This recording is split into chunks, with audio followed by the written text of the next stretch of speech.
आज का ये जो वीडियो होने वाला है ये यामाहा एरोक्स के बारे में होने वाला है। आज के इस वीडियो में मैं आपको यामाहा एरोक्स का एक राइड रिव्यू देने वाला हूँ, साथ में एक वॉक अराउंड वीडियो में आपको सारी चीज़ें बताने वाला हूँ कि इसमें आपको क्या फीचर्स मिलते हैं। ये जो स्कूटर है वो बाकी जो नॉर्मल स्कूटर आते हैं फैमिली टाइप वाले उनसे किस तरह अलग है, और बाकी इसकी जो प्राइसिंग वगैरह है, जो डिटेल्स हैं, जो फीचर्स हैं वो भी मैं आपको बताऊंगा। तो अगर आप एरोक्स खरीदने का सोच रहे थे या कोई बड़ा स्कूटर या बाइक आपको खरीदनी थी तो इस वीडियो में आपको एरोक्स के बारे में सारी डिटेल्स पता चलेंगी कि ये चलने में कैसा है, क्या कुछ परफॉर्मेंस देता है, क्या चीज़ें मिलती हैं, क्या नहीं मिलती, सारी डिटेल्स। तो इस वीडियो को हम लोग स्टार्ट करें उससे पहले shout out to Brian Yamaha Kanpur. अगर आपको यामाहा के लाइनअप में R15, MT, एरोक्स कुछ भी देखना है तो शोरूम को आप कांटेक्ट कर सकते हो। नीचे डिस्क्रिप्शन बॉक्स में आपको डिटेल जो है वो शोरूम की मिल जाएंगी, तो वहां से ये आप ये भी खरीद पाओगे। स्टार्ट करते हैं आज का वीडियो। सबसे पहले चाबी देख लेते हैं। देखो यहाँ पे ऐसे फिजिकल की तो आपको देखने को मिलेगी, बट इसका कुछ काम नहीं है क्योंकि एरोक्स में दो वेरिएंट आते हैं, एक आता है स्टैंडर्ड और एक आता है एस। मेरे पास में ये एस वेरिएंट है जो कि टॉप मॉडल है, तो इसमें आपको एक रिमोट की मिलेगी साथ में यहाँ पे। तो ये अपने पास में अगर है तो आप स्कूटर को पूरी तरह से ऑपरेट कर सकते हो, ऑन ऑफ लॉक सारी चीज़ें कर सकते हो।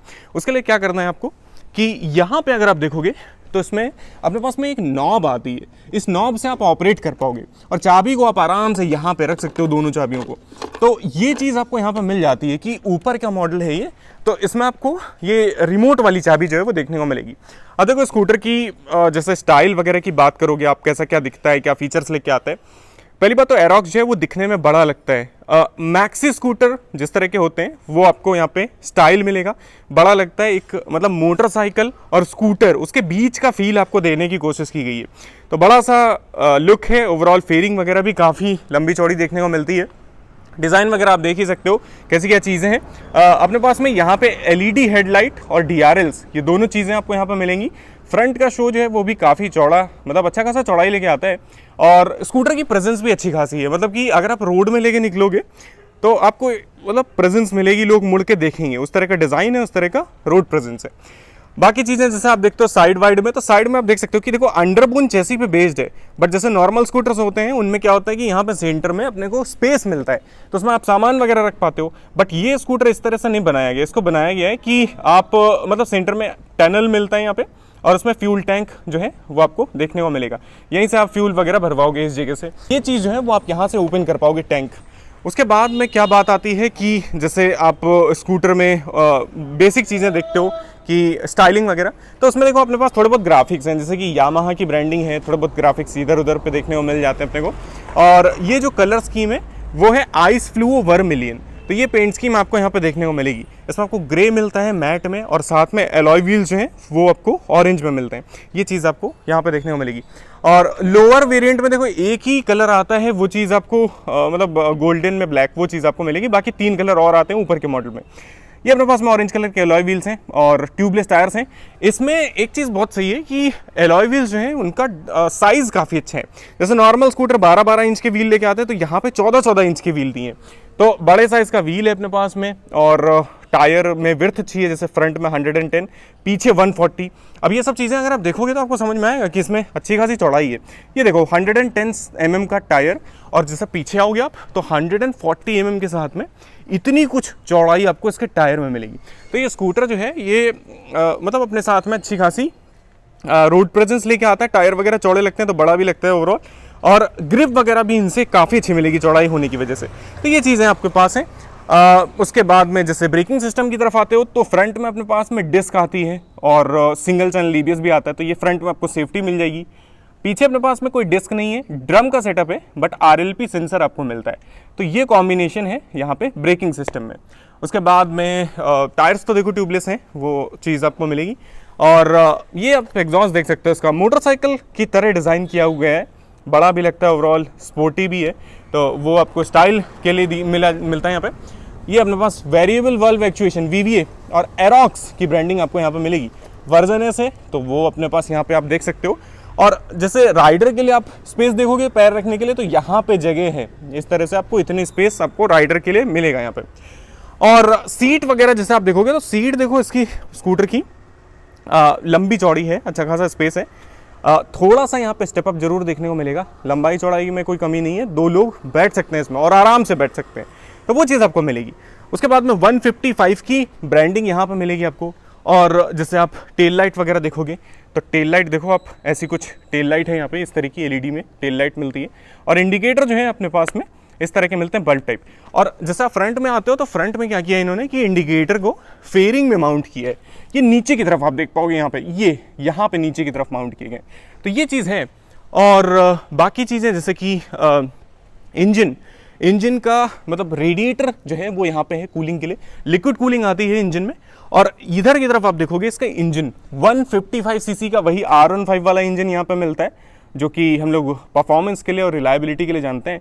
पावर की जैसे बात करोगे तो 14.75 bhp का इसमें पावर मिलेगा आपको, और 13.9 न्यूटन मीटर्स का टॉर्क मिल जाएगा। ये चीज़ है।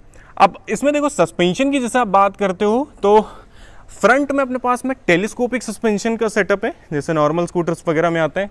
ये अपने पास टेलीस्कोपिक सस्पेंशन है, कोई भी एडजस्टेबिलिटी नहीं इनमें। पीछे की तरफ अगर आप आओगे तो पीछे की तरफ अपने पास में ये 2 सस्पेंशन का सेटअप दे रखा है इन्होंने। तो ये अपने पास में ट्विन हाइड्रोलिक सिस्टम देखने को मिलेगा, बट इनमें एडजस्टेबिलिटी इन्होंने नहीं दी है, वो एक चीज़ इन्होंने छोड़ दी है यहाँ पे, तो वो चीज़ आपको नहीं मिलेगी। नंबर प्लेट वगैरह यहाँ पे आपकी लगेगी, और स्टाइलिंग जो है वो आप देखो कैसी क्या है। ये अपने पास में एरोक्स का स्टाइल है। सीट के अंदर अपने पास स्पेस है, उसको खोलने के 2 तरीके हैं। एक तो आप यहाँ से चाहो तो खोल सकते हो, उसके लिए आपको क्या करना है कि यहाँ से जैसे आप इसको मतलब ये जो बटन्स दिए हैं 2, एक सीट के लिए और एक फ्यूल टैंक के लिए, तो इसकी मतलब इसको नॉब को आप ट्विस्ट करो, सीट और फ्यूल टैंक ये दोनों आप ओपन हो सकते हैं। तो यहाँ से पेट्रोल भरवाना है, 5.5 लीटर का टैंक यहाँ पे मिलता है आपको। मेरे ख्याल से थोड़ा सा छोटा है टैंक, कैपेसिटी थोड़ी सी ज़्यादा होना चाहिए था, क्योंकि कई बार लोग सोचते हैं कि इसको टूरिंग के लिए ले जाएं, तो वो चीज़ आपको रेंज में थोड़ा सा जो है इशू देखने को मिलेगा। सीट जो है उसमें अपने पास में देखो स्पेस कितना क्या है अंदर। ये अपने पास में एक सेकेंड, सीट को ऐसे खोलना पड़ेगा और साथ में दूसरे हाथ से मैं इसको ओपन करता हूँ। तो ये चीज़ है, यहाँ पे देखो इतना स्पेस है सीट के अंदर, ये इतना कुछ स्पेस मिलेगा, अच्छा खासा स्पेस है। बड़ा हेलमेट अगर आपको रखना है मोटरसाइकिल वाला तो वो मेरे ख्याल से रख सकते हो, मीडियम साइज़ का आ जाएगा यहाँ पे। और नहीं तो सामान वगैरह आप रख सकते हो यहाँ पे, वो उतनी जगह यहाँ पे है अपने पास में। चैसी नंबर इस जगह पे है, ये सब चीज़ें हैं। यहाँ पे देखो मोटरसाइकिल कनेक्ट वाले फीचर्स आते हैं, तो यहाँ पे इसकी ब्रांडिंग कर रखी है। तो ये चीज़ें हैं अपने पास अंदर की तरफ।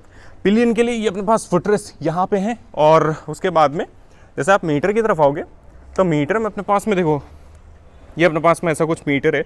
अब इसकी ब्राइटनेस आपको डे लाइट में काफ़ी कम लगेगी, बट फीचर जो हैं वो हैं इसमें काफ़ी सारे, जैसे कि यहाँ पे स्पीड है, अपने पास में क्लॉक है ऊपर, और trip A, trip B, trip F, fuel indication ये अपने पास नीचे है। इसमें ट्रैक्शन कंट्रोल आता है। अब देखो सिंगल चैनल EBS आता है, साथ में ट्रैक्शन कंट्रोल वगैरह आता है, तो फीचर्स जो है सेफ्टी वाले यहाँ पे हैं अपने पास में, एक स्कूटर के हिसाब से जो होने चाहिए। टैकोमीटर अपने पास दोनों तरफ आप देख पाओगे, ये चीज़ आपको दोनों तरफ मिलती है। और उसके अलावा अपने पास में कई और चीज़ें हैं, जैसे कि ऐप कनेक्टिविटी के फीचर्स मिलते हैं। जैसे आप ऐप कनेक्ट करोगे तो मतलब नेविगेशन नहीं मिलेगा, मैसेज कॉल नोटिफिकेशन वगैरह ये सब चीज़ें आपको मिल जाएंगी। और कुछ और चीज़ें जैसे गाड़ी की सर्विस कब करानी है, बेल्ट वगैरह कब चेंज करनी है, वो सब चीज़ें आपको ऐप में मिल जाएंगी। ये चीज़ें यहाँ पे हैं। मेन्यू को यहाँ से टॉगल किया जा सकता है, तो इससे आप देख पाओगे जैसे फ्यूल इकोनॉमी है, एवरेज फ्यूल इकोनॉमी, बैटरी, और बैटरी वोल्टेज के साथ में ट्रिप इन्फॉर्मेशन जो है वो आप यहाँ पे देख सकते हो, और ट्रैक्शन कंट्रोल ऑन ऑफ कर सकते हो। तो ये चीज़ें हैं, और 2 ट्रिप मीटर मिल जाते हैं अपने को। इतनी चीज़ें आपको यहाँ पे मिलेंगी, और नीचे वार्निंग लाइट्स वगैरह हैं अपने पास में। तो ये मीटर है, थोड़ा सा देखने में डे लाइट में इशू है, बाकी क्वालिटी सही है और काफ़ी एक्यूरेट चीज़ें दिखाता है ये। यहाँ पे अपने पास में ये मेन्यू का switch, high beam, low beam, indication, ये हॉर्न है अपने पास। यहाँ पे अपने पास ऑटो इंजन ऑन ऑफ का फीचर है, उसको ऑन या ऑफ करना है तो वो चीज़ आप कर पाओगे। यहाँ पे हजार्ड है, मतलब यहाँ से ऑन होगी ब्रेक दबा के, तो वो चीज़ आप यहाँ पे स्टार्ट कर सकते हो। किक स्टार्ट वगैरह इसमें नहीं आता, इसी तरह से स्टार्ट करना है। और ये अपने पास में मिरर्स इसमें इस तरह के आ जाते हैं। अब देखो ये बात हो गई कि यहाँ पे फीचर्स वगैरह क्या मिल जाते हैं, कैसा क्या चीज़ें जो हैं वो देखने को मिलती हैं एरोक्स में। अब मैं आपको चला के दिखाता हूँ कि चलने में कैसी है, परफॉर्मेंस कैसा मिलेगा, प्राइस वगैरह कितना है, क्या चीज़ें हैं, वो सब चीज़ें मैं आपको चला के दिखाता हूँ इस वीडियो में। तो स्टार्ट करते हैं यामाहा एरोक्स का राइड रिव्यू, और मैं आपको बताता हूँ क्या क्या चीज़ें यहाँ पे देखने को मिलती हैं, कैसा क्या स्कूटर यहाँ पे मिलता है आपको। देखो सबसे पहले आप सिटिंग पोजीशन की जैसे बात करोगे तो देखो मेरे पास रूम है काफ़ी अच्छा खासा, ऐसा कोई दिक्कत नहीं है यहाँ पे रूम के मामले में। और हैंडल बार जो है वो काफ़ी कंफर्टेबल जगह पे हैं, आपको स्कूटर वाला स्टांस ही मिलेगा, बिल्कुल अपराइट होके बैठ सकते हो कंफर्टेबल होके, ज़्यादा लीन वीन कुछ करना नहीं है आपको आगे पीछे।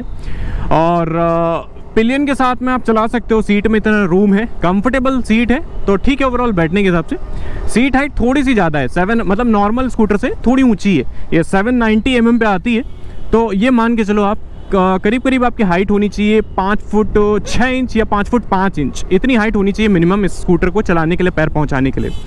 और उसके बाद में जैसे आप बात करोगे इसका इनिशियल पिकअप वगैरह कैसा है, तो यहाँ पे मैं थोड़ा सा आपको भगा के दिखाता हूँ कि कैसा क्या इनिशियल पिकअप आपको मिलता है। देखो इसके स्कूटर की अगर आप